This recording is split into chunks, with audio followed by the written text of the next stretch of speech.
Welcome to the Camunda BPM online training. Today we want to have a look at task management and how you can build UIs for your processes. Basically, task management is about the user task in a BPM end process model. As soon as you have a user task, what you want to do is you want to route work to some guy in your organization. What you normally use in order to achieve that is some kind of task list, some to-do list or inbox or whatever you want to call it. This is pretty important here because the process, when it reaches a user task, what it basically does, it creates a task in the task management. And this can be accessed via the query API, in our case, via the Java REST API. Then you can query all the tasks for a group or for a user, show that as some kind of list, and then the people can select which task they are working on. Therefore, they normally have some kind of task form because you want to show some data from the process or what happened in the past or these kind of things. Maybe enter some data and then submit that form, which normally means that the user completes the task, which basically boils down the or in the background is handed over to the process engine, which advances in the process flow. This is the basic idea about user task. I think that's pretty straightforward. The important thing here is that you basically can query all the tasks via API. We have a so-called form key. We will see that in more detail later, where you can basically configure which form should be used for the task, and then you can complete the task. There is a so-called Camunda Tasklist component within the Camunda BPM stack. This is something you can leverage if you want. To be honest, most of our customers build their own task list. So it's pretty much okay if you build your own task list, if you want to have it your own technology, integrated in your portal, or maybe styled in the way you want to. So there are a couple of good reasons to write your own task list. And since it's really straightforward, you can build your own task list in like 10 minutes, the first easy one. It makes sense in a lot of the cases. So the task list we deliver is mostly used for rapid prototyping or easy applications. We're currently improving the task list, so expect some more features in the next versions of Camunda BPM. So we're going steadily to a phase where it should be really usable out of the box for some use cases. But it can access the whole task management via API as well, so you're not forced to use our task list.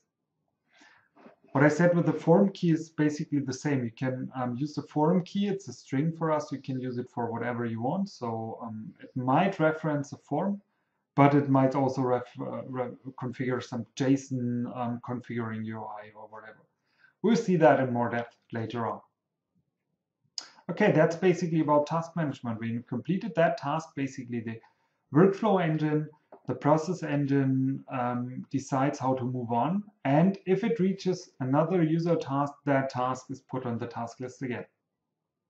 Okay, so this is the concept of task lists. If you look at the engine, what we really separate is the notion of the task. So we have an own task management, we have an own task entity. This results in an own task table in the database. And we have the process flow, the process instance, and these kind of things. When you enter a user task, what happens in the background is that we create a task in the internal task management. When this task is completed, basically it notifies the waiting process instance, and that means the process instance moves on in the flow. Okay. But this is separated. So what you could do with the API, you could create your own tasks. Okay, they don't have to be created by a process instance. You can create own tasks, or you can create subtasks and these kind of things. We don't look into much details of that here in that module, but explore the API, play around with it. It's quite easy to create tasks. When you create a task, and what you basically do is you do some kind of assignment. And there are two things you can set. You can set candidates, In the BPMN 2.0 standard, it's named potential owners. So they might do the task. That basically is some kind of group task list, or imagine it's some kind of team inbox. Okay, so everybody in management or everybody in sales see the task, but only one of them is doing it. And this is a contrast to the what we call SNE, and the BPMN calls the human performer. That's one guy who really does that task. So the basic or typical flow is that you assign it to a group. And then when the user basically watches the group task list, it takes out the task and claims it. We call it claim, to have it on his personal task list. This is basically something where I say, I want to do that. And then I'm set as an SNE. And then it vanishes from the group task list. So nobody else will see it and nobody else will be able to claim it. If two guys at the same time click a claim button, one of them wins, the other one gets an error that the task is already claimed. Okay, so you can claim that one in order to do it. You can unclaim it as well, so you can put it back on the list if you're not doing it. You might assign it to an SNE directly if you want to push work to a specific person. Sometimes that's the case because it's a special employee who wants to go on vacation, or it's a special clerk for this customer, or the account manager, or whatever. Then it makes sense to push it on the personal task list, but the more common use case is to use groups. You can push it to candidate users, so this is a comma-separated list of users who might do that. But there are not many use cases where you really want to use that. So the typical thing is candidate groups or maybe SNE. Okay, this we can see in the task list as well. So I want to show you that live actually to make a quick demo. So you remember our tweet process, our Twitter process. I have the review tweet task. Until now, we assigned that always to the demo user. So that basically means that I push it to the demo user directly. So I want to exchange that by assigning it to a group, which is the management group. One important thing here is that for us, these informations here are pure strings. So I could enter some group which does not exist within the process engine, what we call the identity module, where we create the groups and the users. So this doesn't have to exist. So this is my own group, and I could make something like la la la as well. So that's not a big deal. I can add whatever I want to add here. The important thing, I deploy that in the background. The important thing here is that when I query the task list, what I use in the background is the query API. So I basically say task service, create task query, and then I make a condition on the candidate groups, for example. So I say, give me all the tasks for the candidate groups, management, accounting, sales, and whatever. And this resolving in which groups I am as a current user is done by this web application. So if you have your own task list developed, then this is up to you to do the resolving. So if you log in with your own identity component or LDAP or whatever you want to use, then you can query the groups the current user is in yourself, and then you access our query with that string. So there's no need to sync any users or groups to the Camunda process engine. Okay, and this makes it pretty flexible actually. So that's really a good idea normally to use. But let's get started with the demo. I start a new Twitter demo process. So enter some data. Okay, this is my form. I enter the data. I don't get any task in my personal task list, but I have a joint inbox where I see basically all the tasks from my groups. And I can check the management group if I want to directly. But this one is maybe nicer because I don't have to go over all the groups I'm in. And now what you can do is you can claim the task. Okay, and basically that means maybe we can, oh no, we can leave that. If I claim the task, it basically is removed from the group task list, so it's not visible in the group task list anymore. Nobody else can claim it, but it's in my personal task list. Okay, I can still unclaim it, so I basically put it back on the list if I'm deciding not to do it. But I can claim it in order to do it, and then I can work on it. Okay, so this is the claim and the unclaim. I could even delegate it now to various people. We will see that later on as well. Okay, so that's basically the claim and unclaim method. Okay, so what we use is the candidate group and the SNE. This is that. If we look at the lifecycle, so our task created in the task management has a lifecycle as well, an own lifecycle. So within the user task, you basically have that lifecycle. So when you create a new task, it's new, that makes sense. Normally, it's either at least set some candidate, so it's unassigned, or you assign it directly, you push it to a personal task list, then it's an assign. In the assigned state, and then you have the claim and the unclaim. Okay. You can reassign, so that basically means I just change the SNE. And there is what I said earlier, there is a delegation, so I can delegate the task.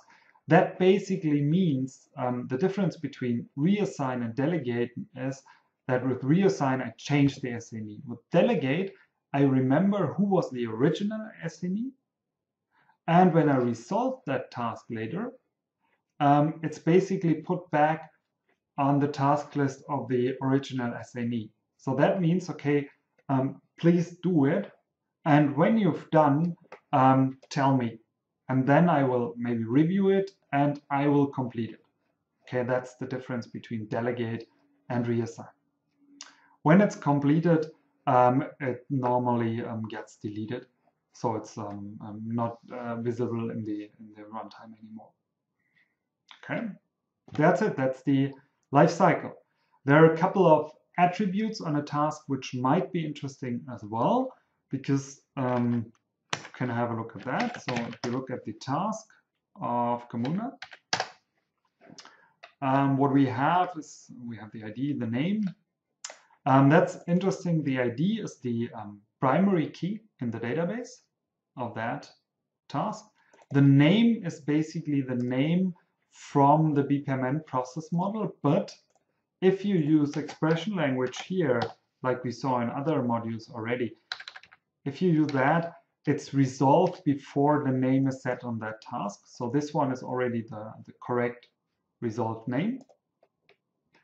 There is a description. This, by the way, is copied from the BPMN2 as well. So there is a documentation. So this is handed over in the description. There is a priority. Internally, we don't use it, and we don't set anything special here. You can set a default from the process model again. So there's a priority, so you can use that. You could use expression language here if you want to. So that's a priority. You can use it in your own task list to maybe to make a special color or an exclamation mark or ordering or these kind of things. The owner is the one who was the original SNE when you delegate. Okay. Yeah, we have the SNE, delegation, the process information, the time the task was created. The task definition key, that's important as well. The task definition key is the ID of the element in BPMN. Oh, sorry, my fault. Okay, it's the task definition date. We have a due date. The due date can be set by the BPMN as well. So we can maybe calculate a due date. Okay, it might be expression language, or it might be an ISO date, so I can set a date.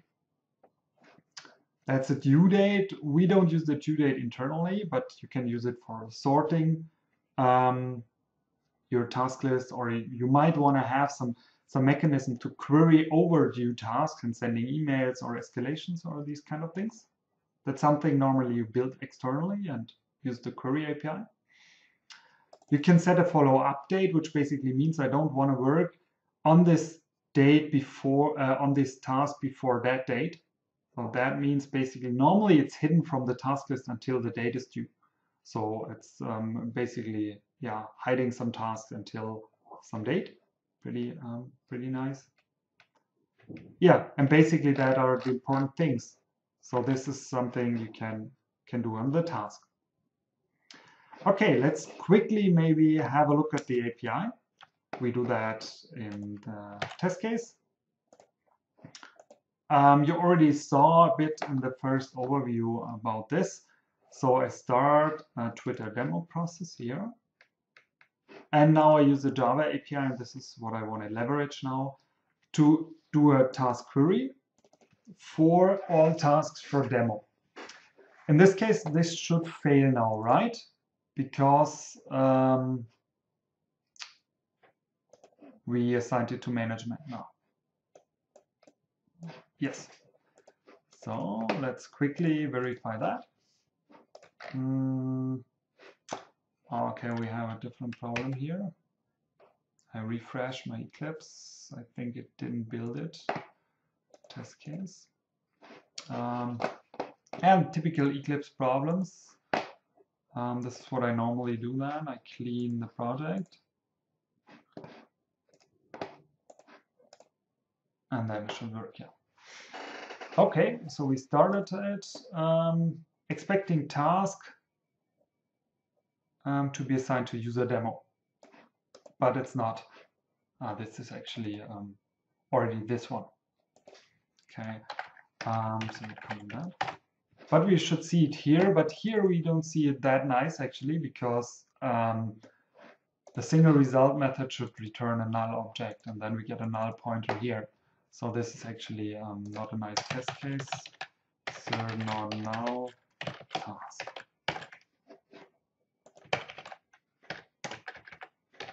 Task count.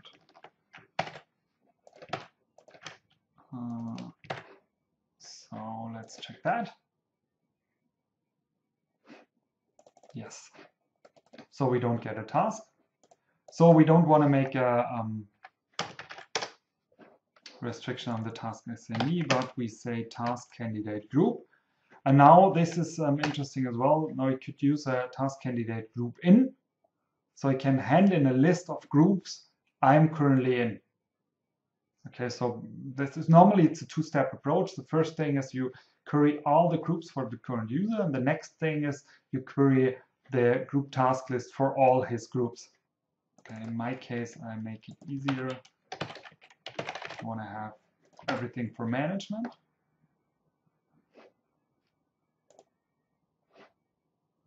So that should work again. Right. Nice. Okay. So this is how you can query, okay, the candidate group and the task. There is no way to do a single query for the personal task list and the group task list. There's always two steps.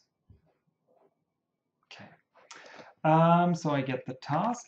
Before we complete it, we want to now use the task service to claim it. Okay, so we get that one, and I claim it for me.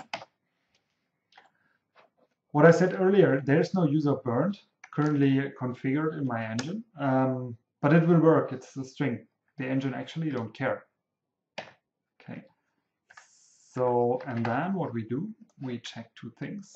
When I assigned it, I expect that the query for management, I do a count this time.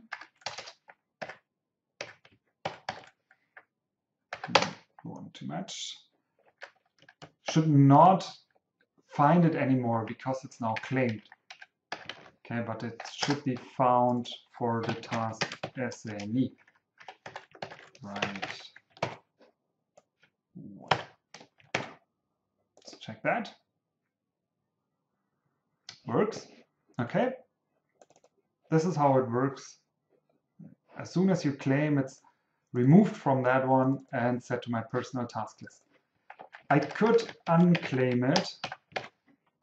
You might wonder, is there an unclaim method? Unfortunately not. There's an issue for that.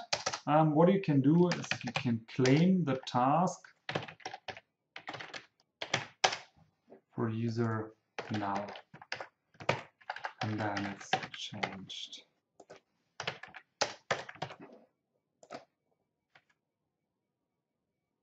Okay, so this is the unclaim. It was put back to the management group in this case. Right. And the complete. Yeah, what we can maybe check, that's interesting as well. When I claimed it for burned, and now the second guy wants to claim it as well, maybe my colleague.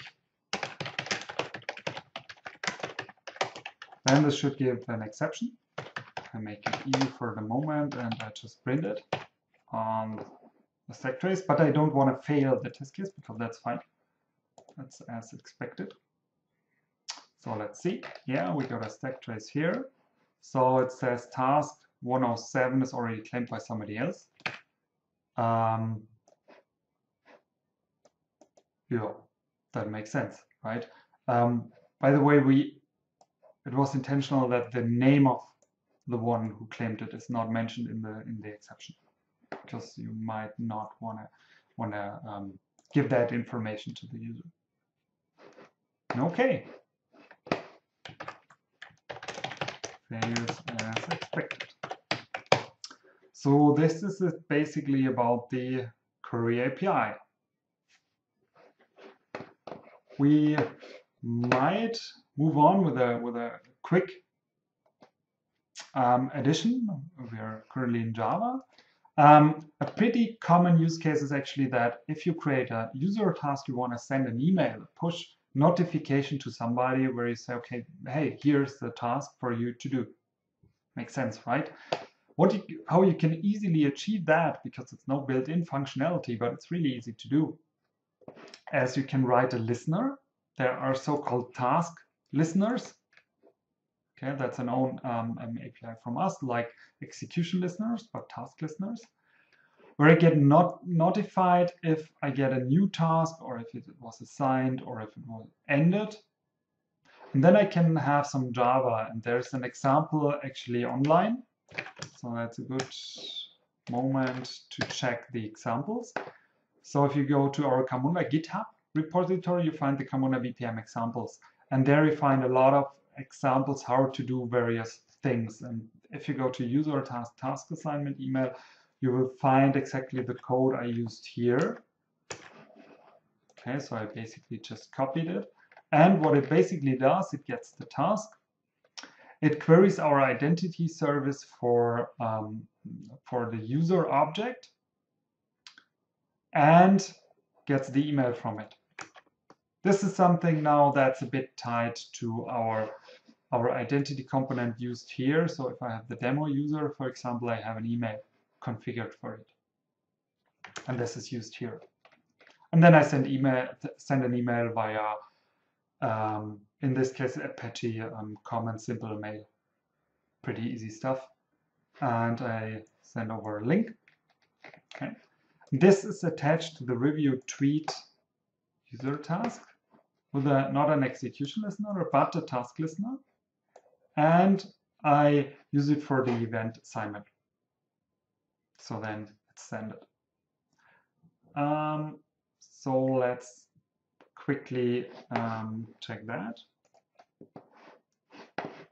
So we basically use the demo application.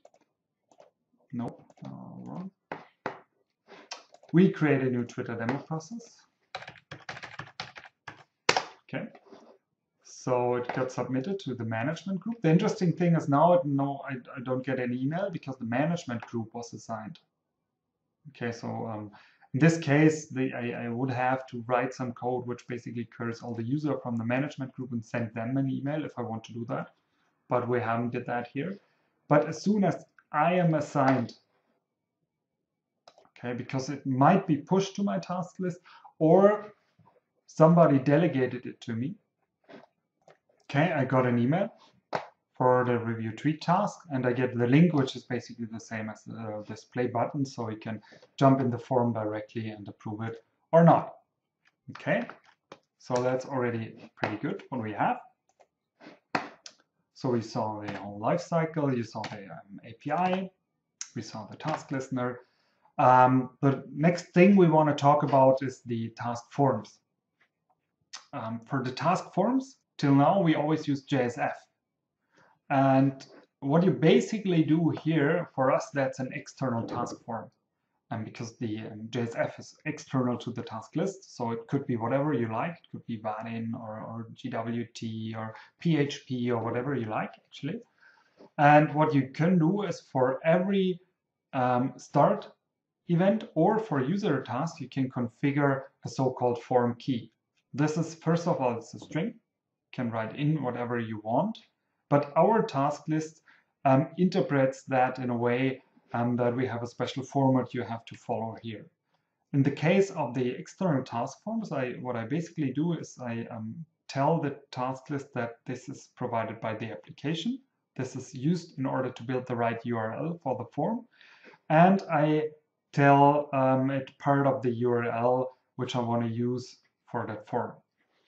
So in the case of the review tweet form, this works like this. I create a new one. Okay. Now, if I use the play button, what happens is that it builds a URL for this process application, that the web context path of the process application, and the form key I told it, I configured, and I get some parameters, for example, the task ID that I can use in order to query variables or data or even the task name and these kind of things. And I handed a callback URL, which is basically used after the submit to go to this URL. So in this case, I'm going back to my task list. But I could do whatever I like, actually. So that would work as well. So I review it, I submit, and now I'm forwarded to the Camunda org page. Okay, that's pretty straightforward here. How does that work actually with the JSF form now? Can have a look at that. In the background, what I have the review tweet.jsf, which is a normal JSF page. And this JSF page basically gets the parameters, the task ID and the callback. What it does, it starts that task.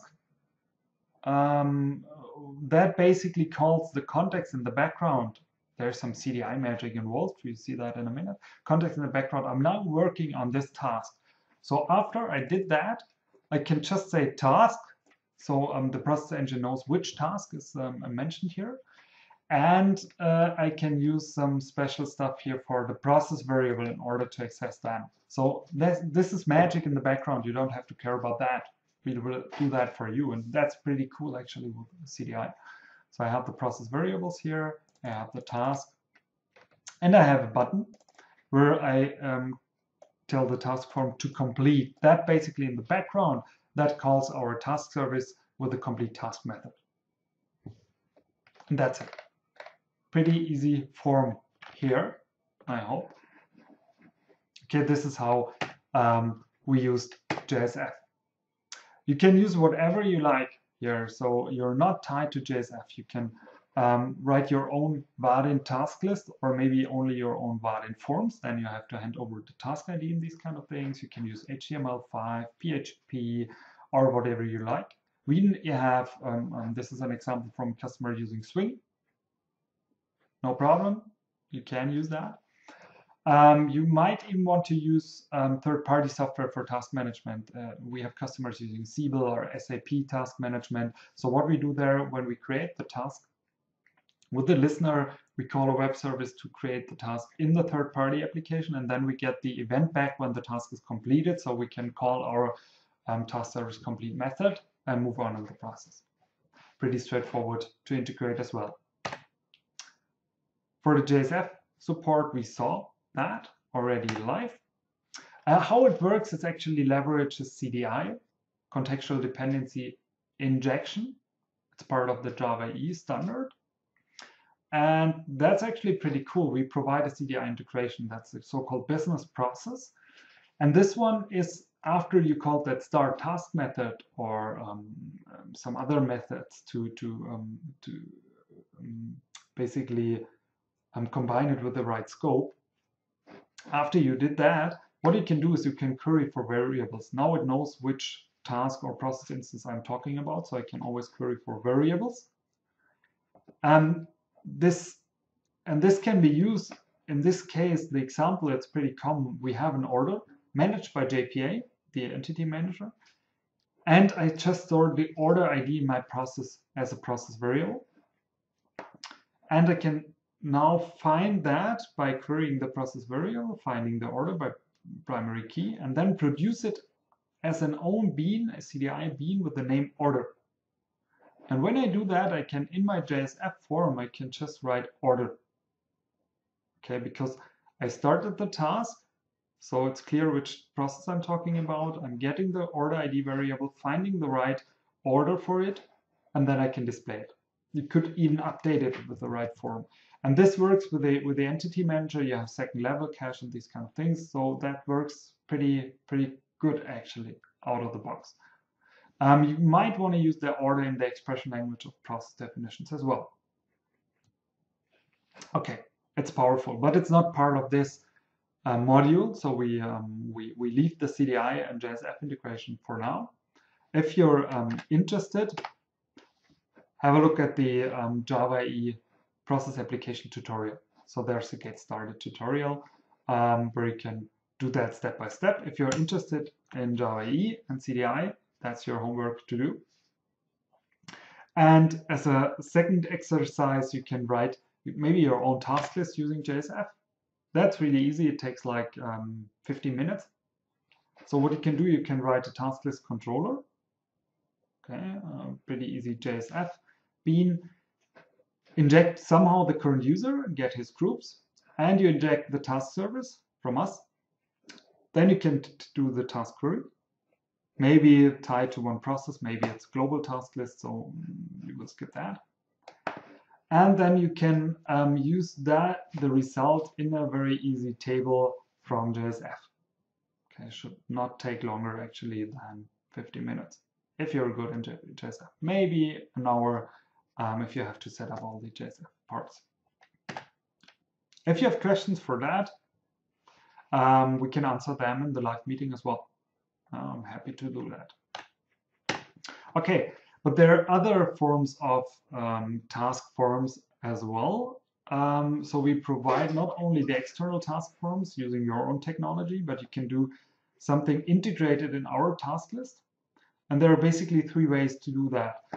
The first are embedded task forms. There you provide an HTML snippet, a small HTML file, which is then rendered within the task list as a form. But you have full control of the layout and the elements and all these things. That's the embedded task forms. The generated task forms, there you provide basically a list of variables which should be rendered here, but you don't influence the layout. That's basically a generated form, but you influence which variables are shown here. I'll show you that in a minute. And we have the generic task form. The generic task form is a generic one. It's always rendered if we don't have any other task form configured, and it basically shows all variables, and you can do anything there. It's not really usable for real life, but it's pretty handy for prototyping. Okay, so let's see how that looks in real life using our Twitter example. So the first thing is I remove the create tweet form key from the start event. If I do that, I don't have any form configured. So this leads to the generic form to be used. So no form has been defined, so I can use the generic form, and that basically means I can create my process variables myself. Okay, let's do that. And some content. Hello. Okay, and then I started. Now we can check if that worked. So I got my stuff here. So that worked pretty well, actually. Yeah, as you could see, it's a generic one. So it's really handy to get started quickly. But it's you have to know how the variables are named. You have to know the type and these kind of things. So it's maybe not that not really usable for a real life application where you have a lot of clerks working with it. Okay, these are the generic task forms. Now let's use an embedded task form for the process. I actually prepared something. So I have a small HTML page. So it's HTML, create tweet. There's a form. This is basically using Twitter Bootstrap. We're using Twitter Bootstrap internally. I think it's no longer called Twitter Bootstrap, actually. Bootstrap, so go for Bootstrap, right? And there you can find all the information, how that works. It's really powerful to do a good layout in HTML. And then I have my email. I have an input field. That's a markup from us. It's a form field. And this name is used for the process variable. And then I can do some additional stuff like this one is required. I add a pattern, regex. This case, this is a regex that this is really an email address. And I enter the content. Pretty straightforward. What I do in order to get that running, I use the form key again. In this case, I say embedded, because it should be embedded task form, but it's content of the process application, and you find it in forms, create tweet HTML, deploy that.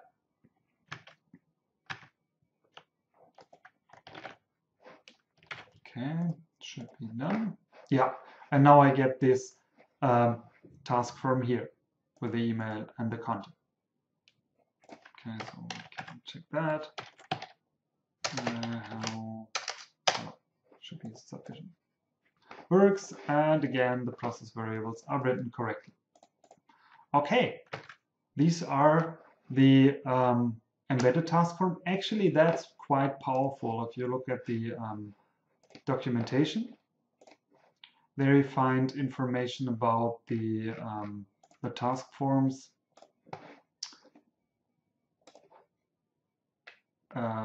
here, and there's some more information down there. Wait a second. Creating embedded task form. So you have information of the field types, what you can do there. And there's even some possibility to add some validation or to add AngularJS and JavaScript code. So what you even could do here, you could fill like a drop-down box with the, don't know, customers loaded from the server. Technically, that's possible. So it's already pretty powerful to have these task forms, the embedded ones. The last thing we want to have a look at are the generated task forms. The generated task forms are a bit different. So what I do here, I remove the form key, and now I go to the so-called form fields. So I can add fields for my form. So I want to say this is my email. Okay, it's email, no default value. I want to have this as a string. I could add some validation or some additional properties which might be used to display it. I don't need to use anything here for the moment, and I have the content, no default value, but it's a string. I set this, and I deploy the process, and this now means that Maybe it was too quick. Didn't deploy it. Oh no, it's already the right thing. It basically looks the same because I added the same stuff here. Okay, so that's the form I have here, and this is pretty handy actually for prototyping because you can easily create forms without writing HTML or stuff like that. You don't influence or cannot control the layout. That's the downside of it, but that's for prototyping, it doesn't matter. For some easy applications, it doesn't matter as well. So we have customers using that in production actually. So that's the last possibility you have here. So these are the 4 things you can do. It depends on what you want to do with it, what's good for you. Normally, you start with the generic task forms, maybe in the first step, and then you might either use embedded task forms if you want to control what you're doing there, or generated task forms if you don't mind. And if you get more powerful stuff, or if you want to really have a rich UI with a lot of features, then you might want to use the external task forms. But it's basically up to you. These are the possibilities. And that's it for today. I hope you enjoyed it. I hope you learned something. Homework, as always, play around with it. Build your own task list with JSF if you're interested in that. Build your own task forms for the Twitter process. And if you have any questions, ask them in the live meeting. See you next time. Thank you.